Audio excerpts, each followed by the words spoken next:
All right, ladies and gentlemen, welcome back to the stream. It's a very exciting day. It's a bittersweet here because the puppy draft is unfortunately full. So we're gonna have to wait for the next puppy draft 3 to come out. Hopefully, it's not a super flex, and I would have to imagine that it comes out within the next week. But in the meantime, we owe you guys a Best Ball Mania 3. So let's just get right into it. And while we're joining a team or joining a lobby, I'm going to go ahead and remind you guys that if you want to get involved with Underdog Fantasy, go to underdogfantasy.com. Your first deposit from $10 to $100 will get matched at 100%. That's free money to enter some of these drafts and have a little bit of fun and give yourself a potential lottery ticket to win up to $2 million in prizes as an individual. I guess you could really win more than that if you had multiple teams in one, or I guess place in the podium multiple times. What if you had multiple teams and you got in first and second? That'd be crazy. But anyways, if you want to get involved, go to Underdog Fantasy. And when you do sign up, use code FFX54, name of the channel above my head and down below. And that'll support me and take nothing away from you. So we're going to go ahead and get right into it. Some other news, I also decided that I want to do the quarterback rankings first, so look out for that. I was thinking about it a little bit, and I was thinking if I wanted to do like a top 12 type thing with a more in-depth analysis, or if I wanted to go with a broader picture and kind of fly through them. And I know for myself when I'm watching ranking videos, a lot of the times you're just looking to see where they end up being placed on whoever's rankings you're watching, and sometimes people even skip through it. So I think it might be more valuable to rank more players and give less of an analysis on each player. So we'll probably do like top 24 quarterbacks, top 15 to 16 tight ends, and so on and so forth.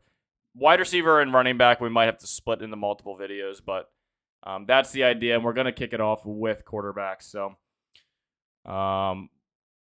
yeah, that's the plan. But we're about to get into this Best Ball Mania. This is going to be our 4th Best Ball Mania draft. And I was looking back at some of my previous Best Ball Mania drafts, and I was happy with them at the time, but now I'm not super excited about them. So we're really going to lock it in here and draft our best Ball Mania draft that we've done so far. So just stay tuned. Watch how this team develops. I don't know what it's going to be like, but I can guarantee it's going to be good. So hopefully we can get into it here soon. I've noticed that the mornings for these Underdog Fantasy lobbies usually fill up a lot slower. Some I've noticed in the past couple days.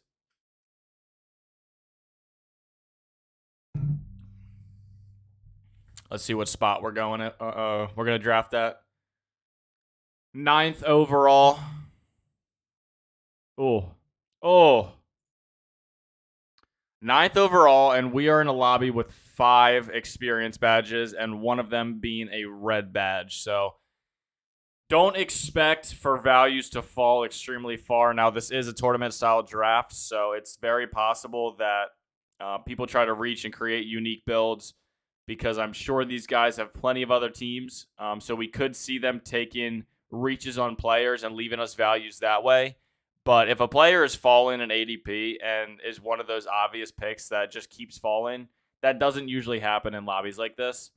So, it doesn't mean that we can't win in this lobby. It just means it's going to be a little bit more difficult, and you're not going to get those random super teams that you pull when you have a more inexperienced lobby. So let's just see how this unfolds. Right off the bat here at pick 9, we're probably going to end up with either Derrick Henry or Stephon Diggs if I had to guess, but we'll just wait and see how this develops. I'm assuming Jonathan Taylor, Christian McCaffrey, Justin Jefferson, Jamar Chase, and Cooper Kupp will be the top 5 picks, and then it'll begin to fall that way, or it'll begin to fall after those 5 players. That's my guess anyways, although we have been seeing Austin Eckler creep his way up the board into the top 5 picks every now and again, so it's not always a lock anymore. Whereas before, it used to be pretty much always a lock that those 5 players would go first.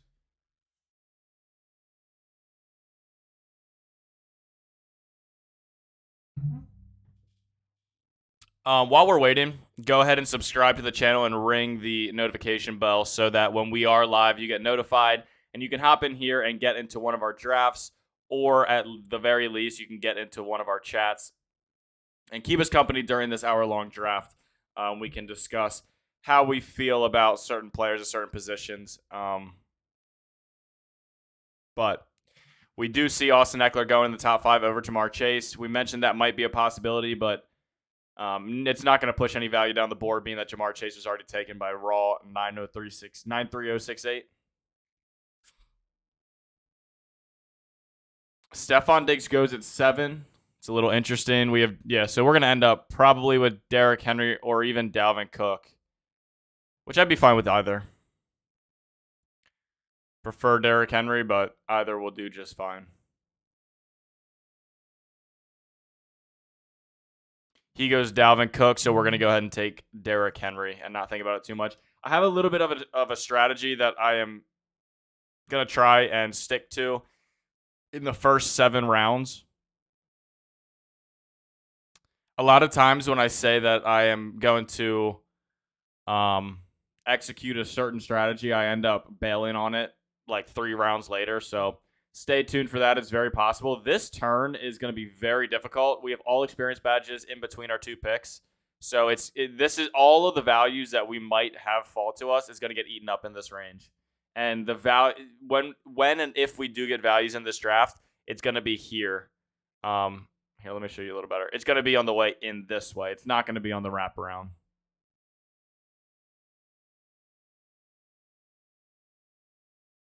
Very standard so far. Very boring.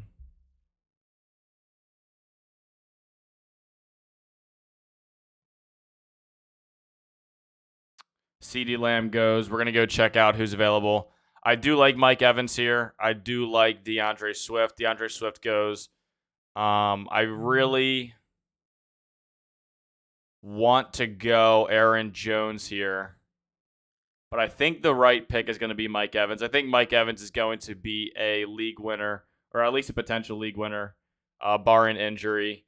I really do like Aaron Jones more and more as the season comes closer and closer, and the Green Bay Packers are sticking to their wide receivers that they currently have. And if they stick to those receivers, and honestly, even if they don't, even if they go out and grab a Will Fuller or a Julio Jones or even an OBJ, they're not going to be the wide receiver ones that they used to be. And so that all being said, I think that Aaron Jones is looking good this season because a lot of the games that Aaron Jones played without Davante Adams in the past, I think he played 50 games with Davante Adams on his team, and his average points per game were around 15. And then without Davante Adams, I think he played about 6 to 8, if I'm not mistaken. And in those 6 to 8 games, his points per game shot all the way from 15 up to 26. So now that Davante Adams is permanently off of that offense, Aaron Jones is looking a lot more enticing. And being that A.J. Dillon is more of a traditional back, they can use Aaron Jones in the passing game a lot more frequently than they could if it was just him. So I think he is looking very good for a running back to grab in the second round. Now, I will say in half PPR, the receiving option is a little bit less enticing. I think that if this was full PPR, Aaron Jones would be going more towards the beginning of the second round than the middle to end. But that all being said, I do think you can get a poor man's Aaron Jones in Travis Etienne a little bit later. And that's probably what we're going to be shooting for at pick 40. I believe we should be getting him falling to us at pick 40. Unless someone falls to us at pick 33, like a Nick Chubb. I don't think Nick Chubb will fall that far, but if he does, we'll scoop him there and then forget about Travis Etienne. But we'll just have to wait and see. Michael Pittman continues to creep up in draft position. He was going at the end of the 3rd round, and he is consistently going at the beginning of the 3rd round at this point, which is in turn pushing T. Higgins down a little bit. Josh Allen goes very early. Usually Josh Allen is a mid-round to late third round pick, and he's going here at pick 27 overall. It's very early. I don't know if I necessarily like that, but not my team. And we will appreciate that because that might push some value down towards us. And like I said, if we're going to get value falling to us, it's going to be on this lead in, not the lead out.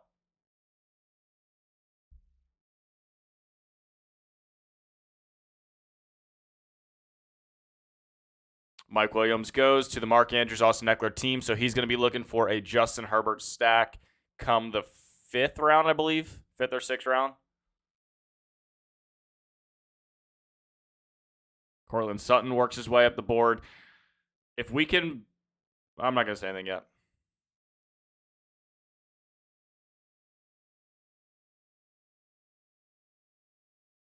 This team is a bit of a wild card here. I'm hoping they do not go running back.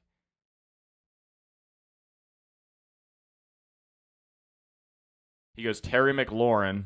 Very early for Terry McLaurin. Gets picked 8 picks ahead of ADP. We're really looking for Nick Chubb here. He already went 2 running backs, so it's very possible he passes on Nick Chubb. Even if he doesn't pass on Nick Chubb, we would have been happy with A.J. Brown as well making it to us. But we have Nick Chubb falling to pick 33. So we're going to go ahead and start our team off with Derrick Henry and Nick Chubb at the running back position, and then Mike Evans at the wide receiver position. And then we're going to be looking for another wide receiver here on our way back through. Like we said, this is a very scary range as far as value goes. These guys are going to pick. I'm assuming these guys are going to go pretty running back heavy right now, other than Kyle Pitts, of course. This guy's 0 running backs, 2-2-0-1. So I'm assuming DraftBot will take 1 or 2 running backs, and then the rest will fall. But, if James Conner falls to us at pick 40, then we're going to have to abandon our strategy already. This guy's 0 running back, so it's very possible. Yeah, he goes James Conner. Okay. So we're on the board at pick 40. There is a value in Travis Etienne, which we talked about a little bit earlier. But being that we went Derrick Henry and Nick Chubb,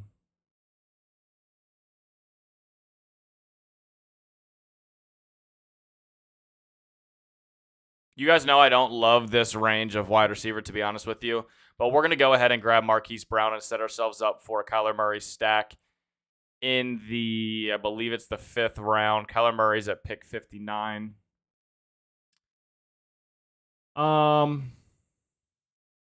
don't know if we want to reach for him here, though. I don't know if we want to reach for him there.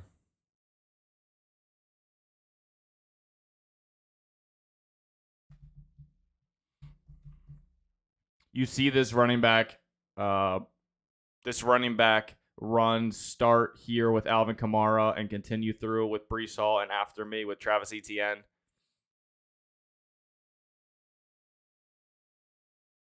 And we've talked about this before. Yeah, there goes Justin Herbert in the 4th round. We talked about this before, but when you see these runs, you want to take the opposite player or the opposite position that you're seeing the run of. Because when you see a run, you're seeing a lot of players go off the board in that ADP range where you're drafting. And that's pushing other positions down the board in value to you. So when everyone's going wide receiver, grab the value at running back. And then when everyone starts to go running back, grab the value at wide receiver.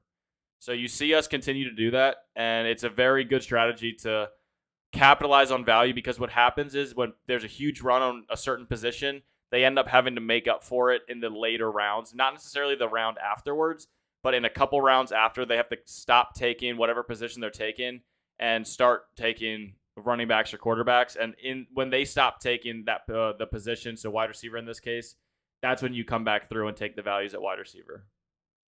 I hope that made sense.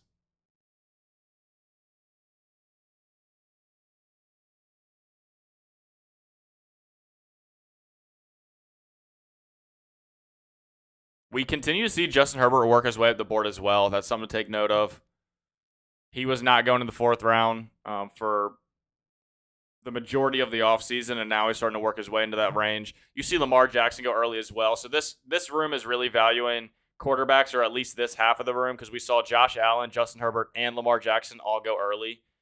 So that being said, it gives us a little bit more of an incentive to draft Kyler Murray early at 57, but we're not going to do that because this team, MBG, is going to be in a situation where they have to take a wide receiver because they chose 4 running backs to start, which is, I don't think that's a very good play, to be honest, especially being that he's not really taking these players at any real value. He just took 4 running backs at their ADP. So we're going to pass up on Kyler Murray. If we get him at 64, we'll stack him. If not, oh well. We'll look for stacks in the future. Jalen Hurts goes off the board already. Kyler Murray is still available. The question here is if we want to go Darnell Mooney or Chris Godwin.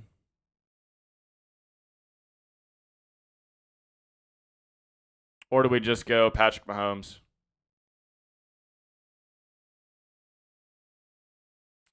We might take Patrick Mahomes at value, actually.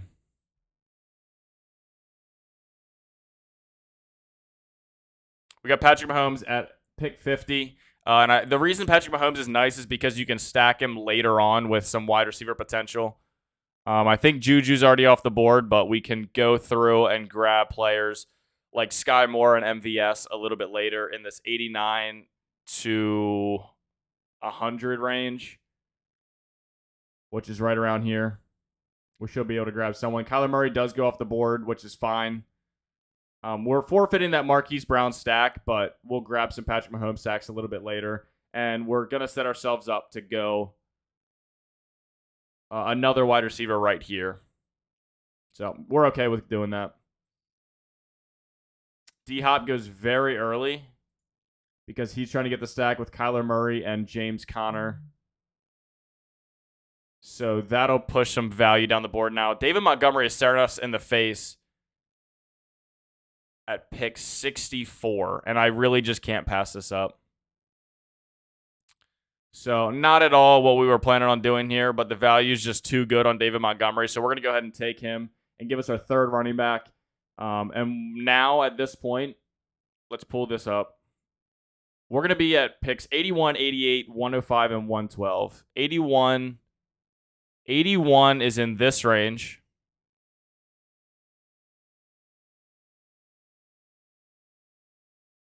88. It's in this range.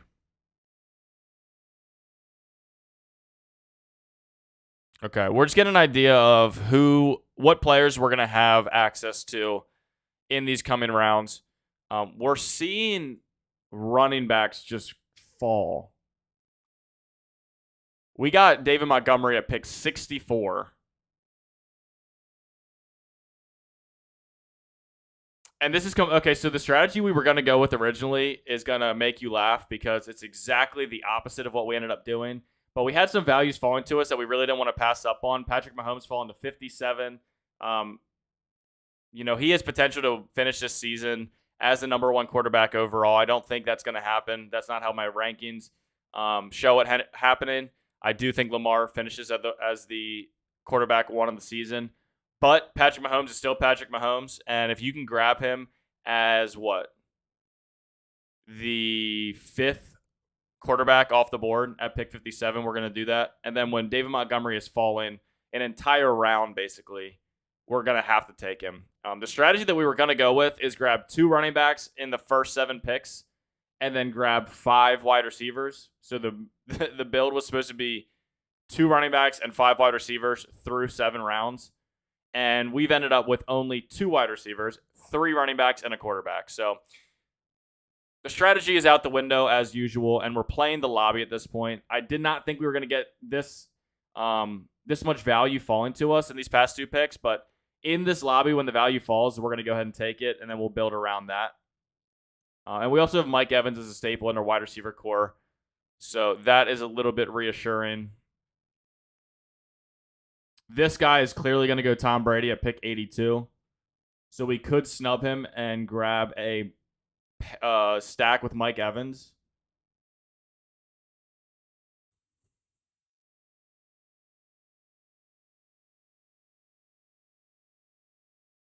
I just don't know if that's what we want to do here. If there's good value falling to us at wide receiver, then we're going to grab him at 81. But The Tom Brady stack does look really enticing right now.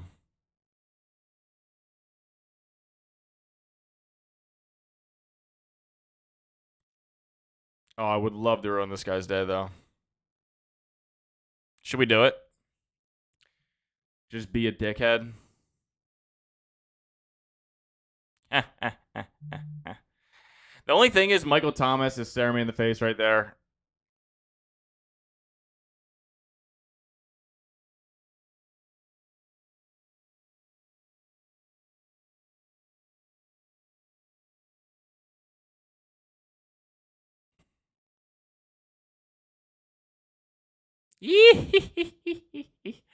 Oh, that guy's pissed. That guy drafted Russell Gage ahead of ADP and Chris Godwin ahead of ADP, looking to grab the Tom Brady stack. Poor guy. We stole that from him. I don't know if that was just us being petty or if that was the right pick. I do like having him stacked with Mike Evans, and we're gonna get a stack with MVS here in the coming rounds. No, we're not. He takes. Oh my God. Yep, we know why he did that, buddy. Wow, that was so petty. I think he took MVS from us just because he was pissed.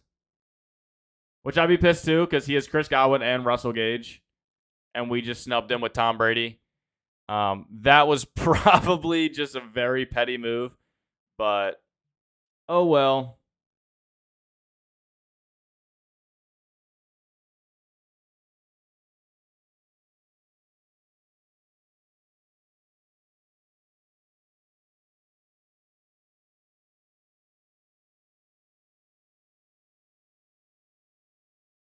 We have a little bit of a wide receiver run there, and we're back on the clock. Yeah, he's pissed. He intentionally went with two Kansas City Chiefs players so we couldn't stack him with Tom Brady. I wasn't interested in CEH anyways, but that's definitely why he did that. Miles Sanders is staring us here in the face at pick 88, and we're going to go with him over Kadarius Toney. Our running backs look very solid. Our wide receivers are much to be desired.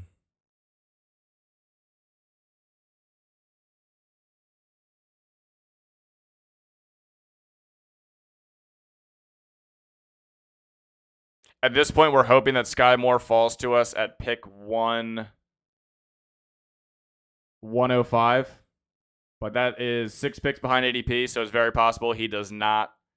And then we're going to be looking at absolutely no stacks with Patrick Mahomes and only 1 stack with Tom Brady. Honestly, that was a little bit petty, but we were going for best available other than this Tom Brady pick. The Tom Brady pick was definitely a little bit petty, but we still do get him stacked with Mike Evans, which I do like.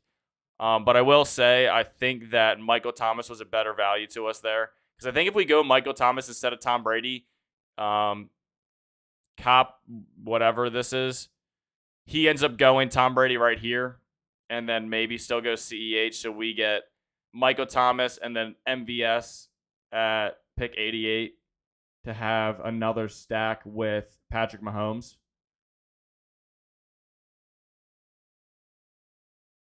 But we're in desperate need of wide receivers at this point, so we're just going to hammer wide receivers for the next 5 rounds. I think that's the only way we come back from this as far as wide receiver position goes. And we'll see. We might get some wide receiver value falling to us. A lot of teams went very, like if you look at the slider bars, a lot of teams are going very heavy in the wide receiver room, which means they're going to end up stopping, taking wide receivers here shortly, and then we'll get all the value falling to us. Sky Moore does unfortunately go. So that kind of blows. It doesn't look like we're going to have a stack with Patrick Mahomes at this point. We could go McCole Hardman at 126 if that works out, but not really rushing into that. Maybe we'll take him at 129. But at 105 and 112, we're hoping for Robert Woods here. That's the player we're looking at. It's definitely possible he falls to us, being that a lot of these teams, we have 4 wide receivers, 5 wide receivers, 4 and 3. Oof. This wide receiver range is ugly. I don't know how so many wide receivers are still going, because I feel like a lot of teams are heavy wide receivers, heavy wide receiver teams, and they really do have to stop taking them here shortly. Matt Stafford goes. I think this team will probably take one of Tyler Lockett or Robert Woods. I don't know what this team's going to do. They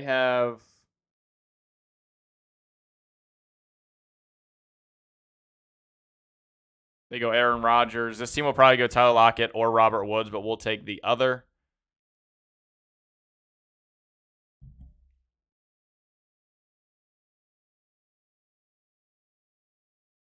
I honestly wouldn't mind Tyler Lockett exposure here, but he does go Tyler Lockett, and we will go Robert Woods, which is higher in our rankings anyways. 4-3-3-4-4. Nothing too heavy in the wide receiver room. Remember, this is the team that went 4 running backs right off the bat. And he's kind of in the same exact position we're in. Very solid at running back, good quarterback, and then pretty bad wide receivers. I think our team is a little bit better because we went ahead and grabbed Mike Evans while we could in the second round. So ours is a little bit more balanced, but that being said, we're still looking for some wide receivers here. I just don't know if I want to go Garrett Wilson or go someone like Christian Watson. Now, don't forget, Garrett Wilson was the number 2 wide receiver off the board in this past year's NFL draft. I don't think he has any history or injuries that we're waiting on him to come back from. So I think what we're going to do is go ahead and grab Garrett Wilson here. Let's do a little bit of research while we're waiting.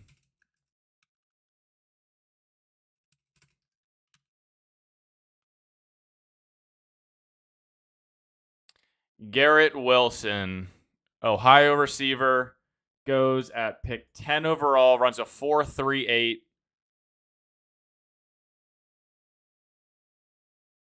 Let's read up on my boy right here. Overview. Wilson's game is lacking in polish, but some scouts believe his play strength and run after catch ability makes him a more valuable draft commodity than Ohio State teammate Chris Olave. He's a linear inside-outside receiver. Inside-outside receiver with trouble eluding press cleanly and is very inefficient with routes over the first 2 levels. His long speed is good, but the acceleration burst is what makes him such an effective separator in space. He might not be smooth getting there, but he has eye-popping ball skills. When it's time to go make a play, Wilson needs to work on his ability to consistently uncover on all 3 levels, but he has the traits to become a very good wide receiver too if he tightens up areas of concern. So I'm assuming he'd be the wide receiver 2 behind Elijah Moore. Deceptive speed seems to surprise single coverage. Instant acceleration creates his play fast profile. Shows feel for mixing up speed inside the route. Play strength is fight through route pressure and get back on track.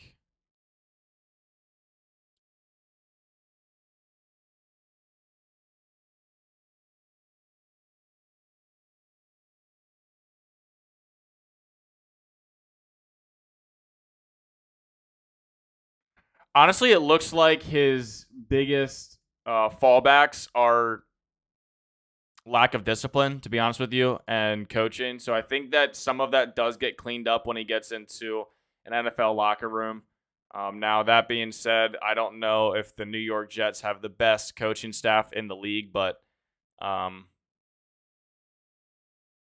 do think that cleans up. And the thing that is going for him as well is that Elijah Moore is very capable, and so is Corey Davis. So he won't have the number 1 and possibly won't even have the number 2 cornerback on the team he's facing.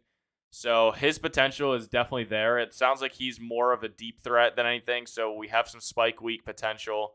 But we'll have to wait and see. I mean, he does go at pick 10 overall, so the talent is there. But that is more of a reach, or more of a high risk, high reward type of pick than if we were to have gone someone like Christian Watson. I think Christian Watson's a safer bet But he maybe not though. Honestly, Garrett Wilson was drafted a full round ahead of time, a full round ahead of Christian Watson. So that's why we go with him there. But we're gonna go ahead and at least get a little bit of a stack with Patrick Mahomes and McCole Hardman. This is the only receiver that has stayed under Patrick Mahomes' leadership after this offseason that is in the wide receiver room. Obviously, Travis Kelce does stay, but Tyreek Hill goes, Byron Pringle goes. Who am I forgetting? I don't know. Someone else went too because they brought in Juju, Sky Moore, and McCole Hardman might have a elevated role this coming year, and it really is our last chance at a stack with Patrick Mahomes. Because if you guys don't remember, didn't see it, we snubbed this team on Tom Brady because he had Chris Godwin and reached on Russell Gage. So then he in turn snubbed us on MVS and CEH, and I think this was very intentional. He definitely did this on purpose. And then after that, we were hoping that Sky Moore fell to us. 6 picks behind ADP because his ADP is 99, but we obviously did not have that work out. So McCole Hardman is our last chance at a stack. Now,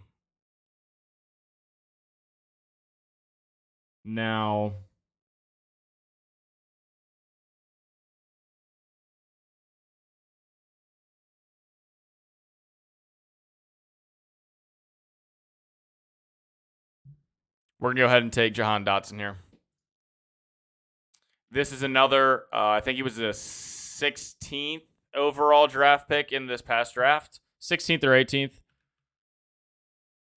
And I've talked about this before, but a lot of times when we're trying to make up a position, the best way to do that is to try to make it up. Yeah, he was 16th overall. Is to try to make up the position using rookies. Not all rookies. We have our set of veterans here, and Mike Evans, Marquise Brown, Robert Woods, and McCole Hardman. But it is nice to go ahead and grab some first-round draft picks in the NFL draft later in this 100 to 150 pick range. Because if any of these guys hit, you're looking for them to go ahead and count towards your wide receiver 3 position, and then have someone like a Robert Woods and McCole Hardman share the flex potential. Now, we do have 4 solid running backs, so it's very possible that these guys put up a couple flex weeks that are countable. But we really want our wide receivers to go ahead and count towards our flex position.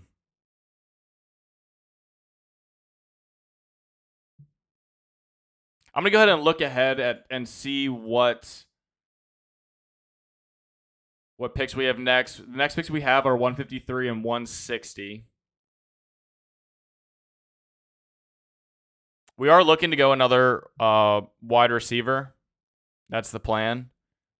But that being said, we might get some decent value falling to us at tight end. So if that happens, then we're going to go ahead and take a tight end. There is a severe drop-off because if we don't grab someone after 160, the next pick is 177. So 160 is right in this range, which is pretty ugly. But then when you go all the way down to 177, you get really bad. Like Paris Campbell and KJ Hamler is almost not even serviceable.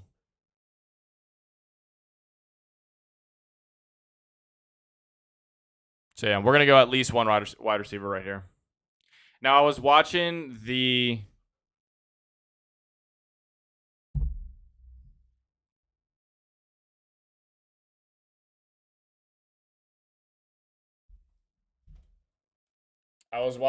Underdog Fantasy Nerd Draft Guide, I think is what it's called. Oh, God, what did I do?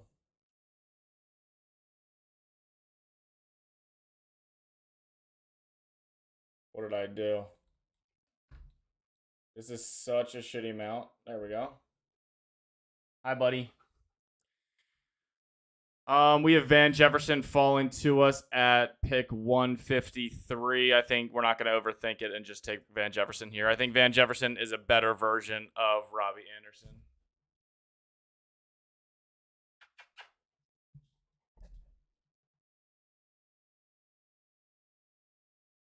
And then I think after that, we're going to go ahead and chill out on the... Are you good? We're going to go ahead and chill out on the wide receiver position. I was watching the Underdog Fantasy draft guide, which if you haven't seen that, go check it out. It gives you an analysis on stats of last year's teams and strategies and how they worked out. And something interesting that they were saying was that after 7 wide receivers, when you get into the 8, 9, 10 wide receiver range, you have a severe drop off in percentages of advancement.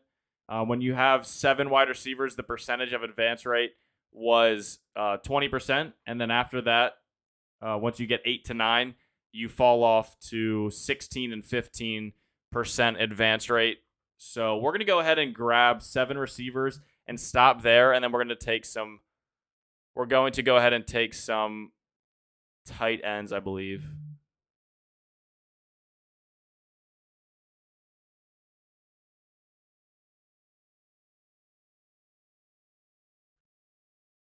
Yeah, we're going to go with Tyler Higbee right here.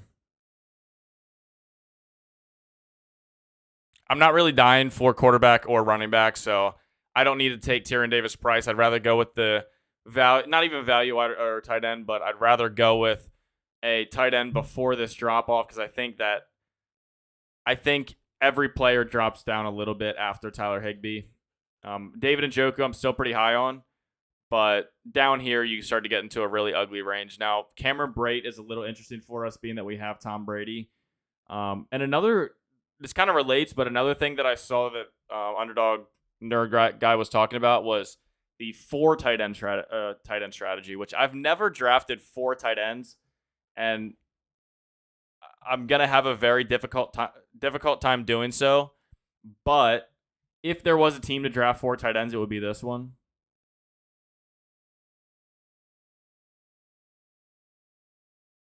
It would be this one. So that's definitely in the range of outcomes as far as the rest of this draft goes. But I will say another interesting stat that they said was the advance rate for running backs actually gets higher when you get into the 5 and 6 running back range, whereas when you go with 4, the advance rate is much lower. I think it's down in the 15 percentile range. So we're definitely going to grab another running back, but I think we will stop at 5, just being that we had a lot of value falling to us early on in the draft with David Montgomery, Nick Chubb, and Miles Sanders, to be honest. These are all values. So we're definitely not rushing to grab another running back, but we will grab one more. The plan is to grab one more running back. How many picks do we have? Let me look. One sec. So we have 4 more picks. The idea is to use 1 more on running back, 2 on tight end, and either 1 receiver or a 3rd tight end, or a 4th tight end. I've never considered taking 4 tight ends until I watched that draft guide, and it has me thinking about it, but I'm not excited about it yet by any stretch of the imagination. 4 tight ends, I understand the strategy, and I definitely get it, especially when you have a team like ours where Tyler Higbee's our number 1 tight end overall. So I do get it, but it doesn't make it any easier for me. Definitely does not make it any easier for me to draft them. Although I think I'm going to go tight end right here over some of these running backs. Even though some value is falling to us, I honestly do not.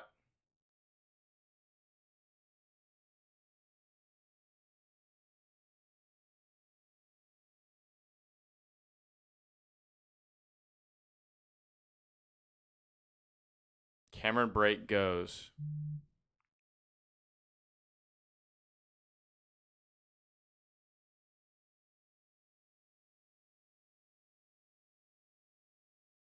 All right. This is what we're doing. We're going to draft our last running back here, and then we're going to end up going with 4 tight ends. We're going to try it out. While it's fresh on our mind, we'll try it out, especially since Cameron Brate does go. We're going to go ahead and stick with 7 wide receivers, and we're going to get 4 tight ends. Since we're falling so far, I think this is the right strategy.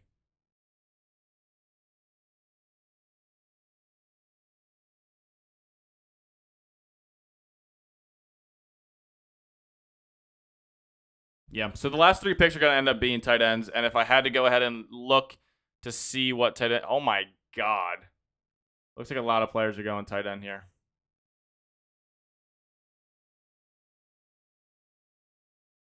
Marlon Mack still available. Ew. Oh my God, that hurts. Wow. Tight end just had a run. All right, we're going to do it.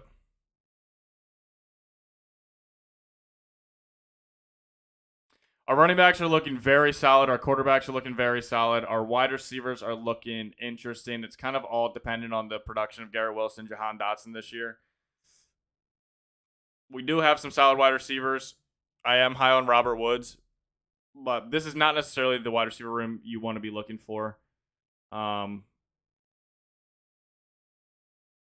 I think our mistake was snubbing this player with taking Tom Brady. Because if we didn't take Tom Brady from him, we probably would have ended up with MVS stacked with Patrick Mahomes. Which now, honestly, I would prefer the Tom Brady stack with Mike Evans. That's okay. Oh no, because we would have ended up with Michael Thomas and MVS. So we would have had a stack with Patrick Mahomes, and we would have had another potential elite receiver with Michael Thomas. So that's kind of where we could have done something different. But it was too much fun to take Tom Brady from him. He reached on Chris Godwin and Russell Gage. He was really hoping for that Tom Brady stack, so we just had to ruin his day. We saw that coming from a mile away, and honestly, if he didn't have the red badge, maybe we would have let it slide, but nah. Not today. Not today.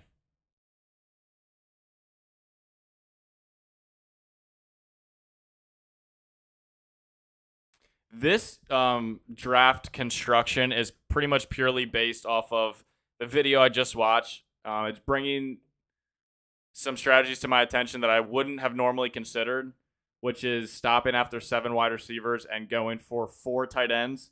And I don't know if I'm going to repeat it a whole lot in the future, but for this Best Ball Mania draft, we'll go ahead and give it a try and see if that is a lottery ticket that we can punch. And I don't even know if it's a lottery ticket. It's just a strategy. It's just a strategy that we don't necessarily love, but again, we like to diversify our portfolio. And I do think that when you look at this team, we have had a lot of value falling to us. We took Patrick Mahomes 7 picks behind ADP. We reached on Tom Brady for that snub just to piss that guy off. Derrick Henry fell to us a pick, which is nothing too crazy, but Nick Chubb then falls 8 picks to us. David Montgomery falls 9 picks to us. Miles Sanders falls 10. Darrell Williams falls 6. Mike Evans falls 1. Marquise Brown falls 4. Robert Woods falls 3. Garrett Wilson falls 2. So, I mean, everyone is pretty much at an ADP on our team. So, we are putting together a team that is a little bit unique in the sense that it's not very likely that all of these values fall very often, and we're capitalizing on all of them. So in this case, we're kind of letting the draft room decide our team for us, which I don't mind when everyone is looking to do something crazy and reach on players that are much lower in ADP than where they're going. That pushes value down the board, and we're just going to capitalize on that.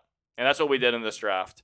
And where we're making up for it is we're having to reach on our tight ends at this point. But I would and being that we're going 4 tight ends, I would much rather be reaching an ADP for our tight ends and kill that position by volume and then take all of the values as they fall to us at the rest of the positions in the draft. So right here, you already know we're going with Braven Jordan.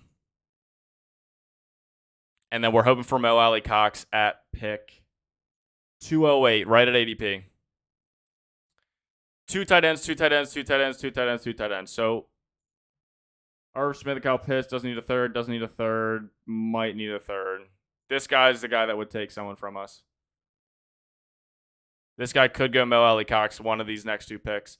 He goes James Washington, but he'll probably go running back or Mo Alley Cox. His running backs are looking very solid, so he's probably going to go Mo Alley Cox, if I had to guess. Probably going to take it from us here. He doesn't. Okay. He goes 10 wide receivers. Goddamn. Yeah, and you can tell that this is the team that went 4 running backs as their first 4 picks, and he was very self-conscious about his wide receiver room, so he goes 10 wide receivers, which is a mistake. The advance rate for teams with 10 wide receivers and 4 running backs is pushing 13% and lower, which is not where we want to be. Raheem Mostert falls, but we're not interested. We're going for 4 tight ends, 4 bad tight ends, but 4 nonetheless. Again, this is a draft strategy that we have not had any exposure to, but we want to go ahead and try it out based on the statistics that we saw. If you haven't seen the draft guide on Underdog Fantasy, go check that out. There's a lot of very valuable information there and stat analysis that they present for you to think about. And this is one of them. You just saw it live.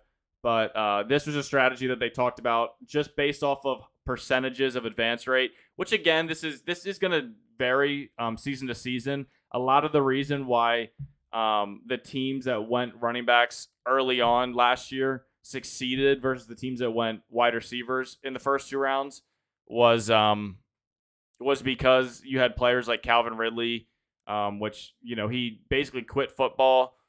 I think I saw a graphic or I did see a graphic where the top 12 wide receivers from last year in their rankings, only one of them finished above where they were ranked, and that player was who was that? I think it was Justin Jefferson, but everyone else fell. I'm not gonna be able to find it now.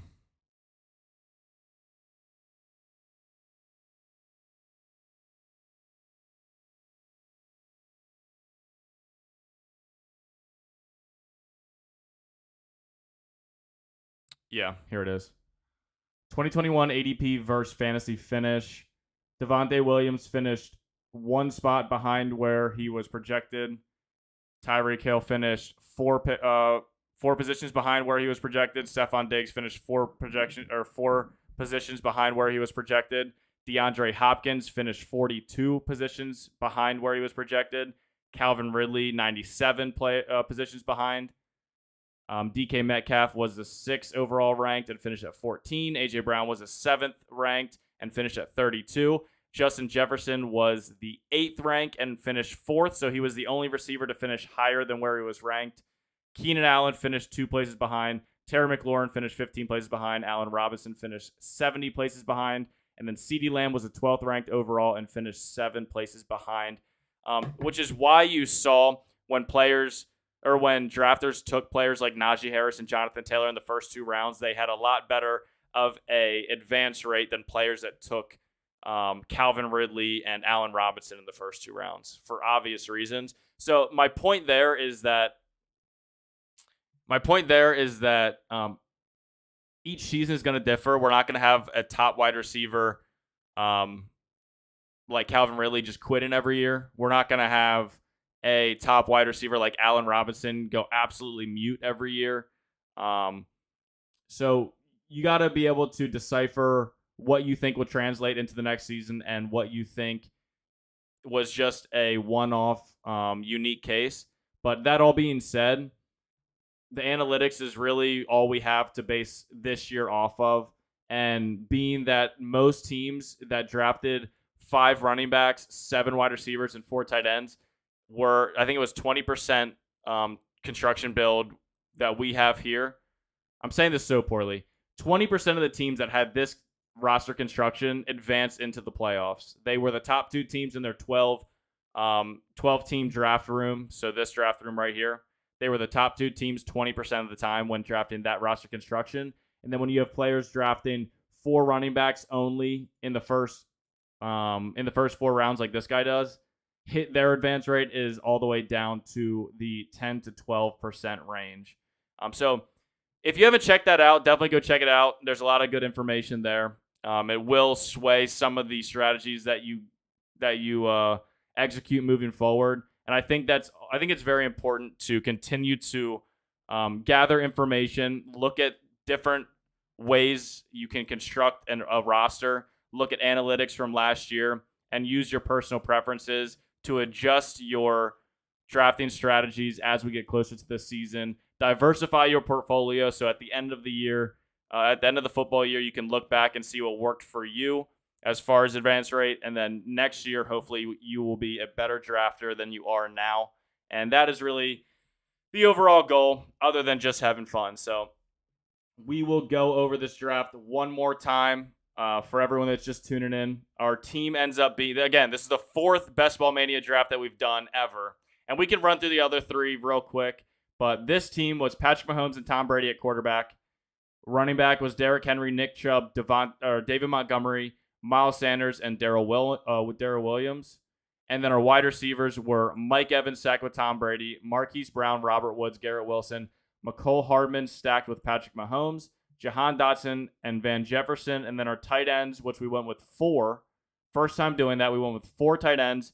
And those are Tyler Higbee, Logan Thomas, Braven Jordan, and Mo Alley Cox. So a little bit of an interesting team. Again, this roster construct was based off of the analytics that we received from last year, the success in last year's drafting strategies. But real quick, before we get out of here, let's look and get a refresher on the last. Again, all of these Best Ball Mania drafts are on my YouTube channel if you haven't seen them already. Usually these Best Ball Manias videos do better than the puppy draft videos for obvious reasons. It's more exciting to have potential at winning $2 million to first place. But this was our last video. Joe Burrow, Justin Fields, A.J. Dillon, Kareem Hunt, Melvin Gordon, Alexander Madison, Michael Carter, Kenneth Gainwell, Cooper Kupp, T. Higgins, Deontay Johnson, Jerry Jeudy, Marvin Jones, William Fuller, David Bell, James Washington, and then Mark Andrews, Cole Kmet.